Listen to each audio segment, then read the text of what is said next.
కరెక్ట్గా ఎండ్ చేశారు. And coming to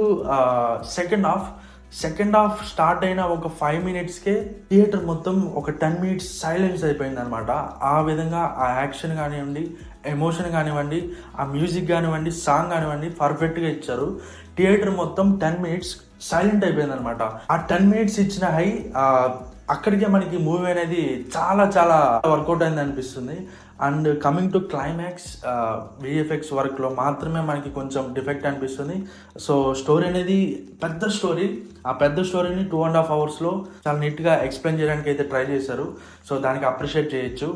and Kantara chapter 1లో మనకి డిఫరెన్స్ ఏంటంటే, కాంతారాలో మనకి ఎక్కువ భయపెట్టే సీన్స్ అనేవి ఎక్కువ ఉంటాయి అనమాట. And coming to Kantara chapter 1 మనకి అది చాలా తక్కువ అని చెప్పుకోవచ్చు.